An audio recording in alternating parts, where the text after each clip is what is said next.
Hey guys, Rob the 5 here with episode number 40 of the Fulham career mode on FIFA 22. We're kicking today's episode off on deadline day, making a very impressive transfer if you ask me.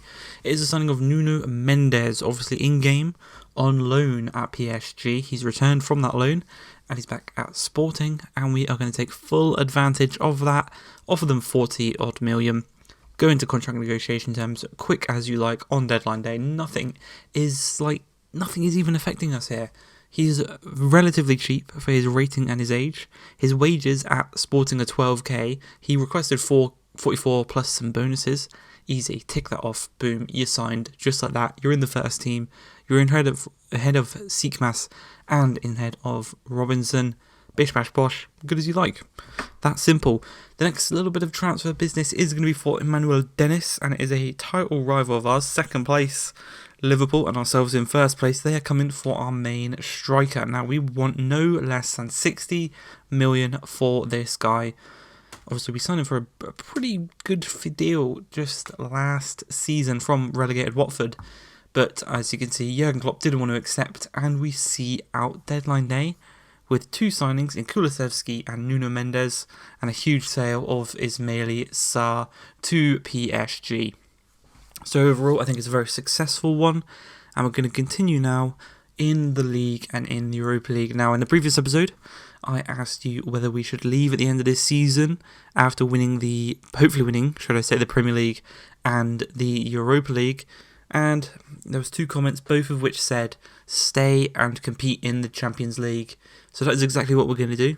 We're going to stay for one more season, and if it's Champions League or bust.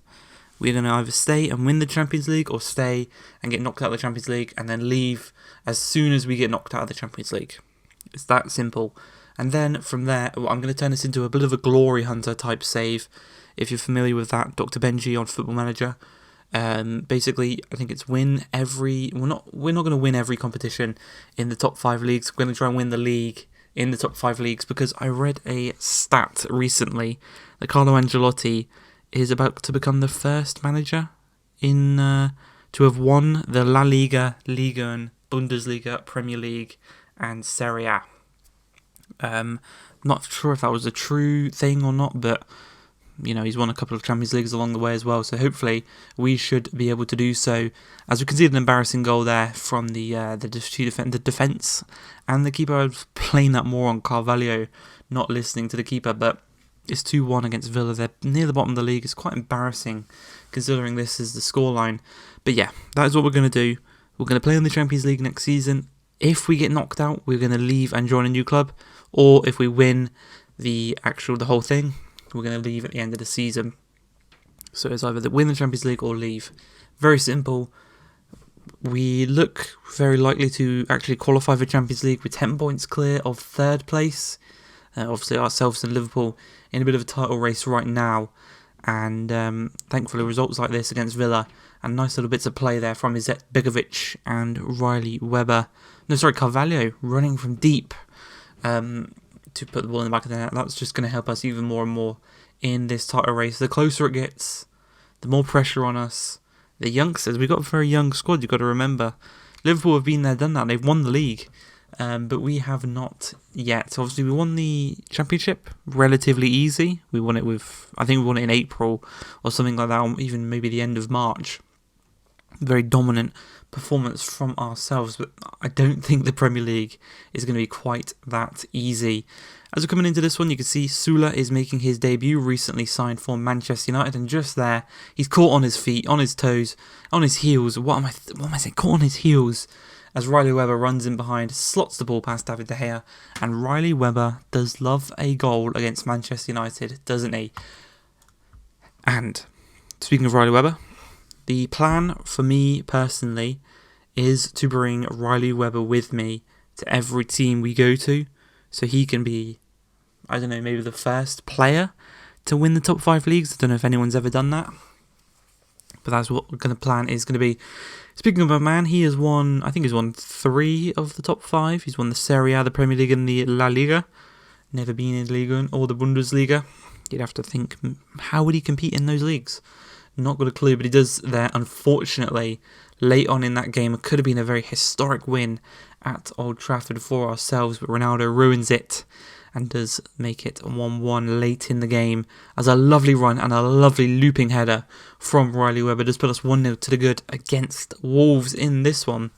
That's exactly what we need. A bounce back from the United game, a nice early goal against Wolves, our next opponent, and it is again from that man, Riley Webber, who is again looking to compete for that golden boot for the second consecutive seasons. Again, hits him and Mo Salah, the two top scorers in the league, as a lovely touch from Maddison. Quite fortunately, keeps him the ball. He then slots it past Jose Sa, and it is just like that, 2-0 to ourselves, and we do get all 3 points here against Wolves.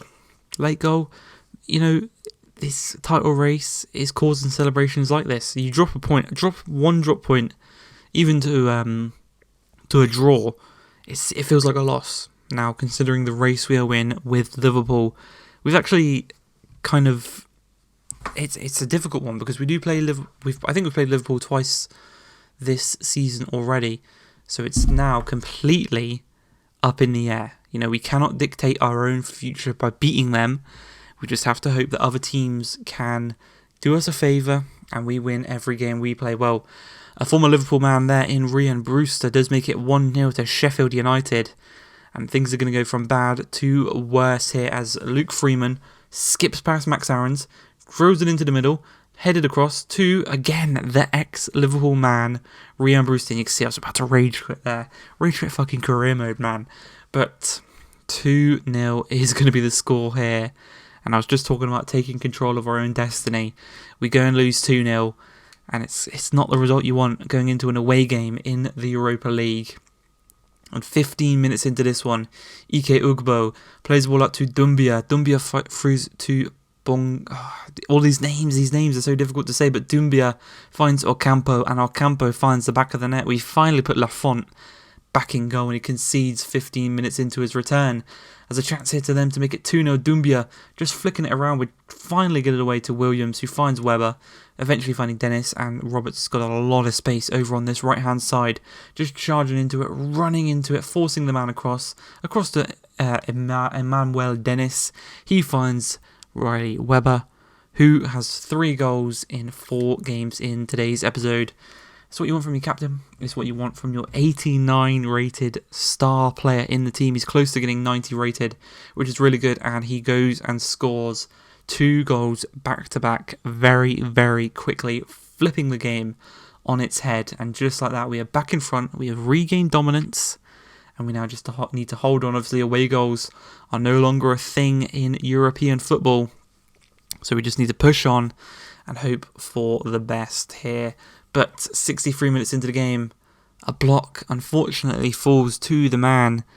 And just like that, it's 2-2 once again. That's how the game's going to end.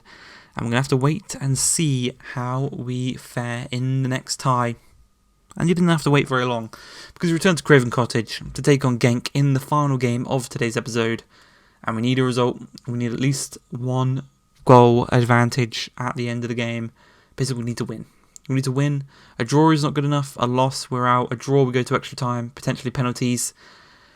And 8 minutes into the game, the last thing you want to do is concede early on to a team like this. They're just going to sit back now, and we're going to have to try and break them down. Well, just 5 minutes after that, an incredible ball from Maddison and a first-time finish from our ginger Swede. It is Kulusevski tucking the ball past his man.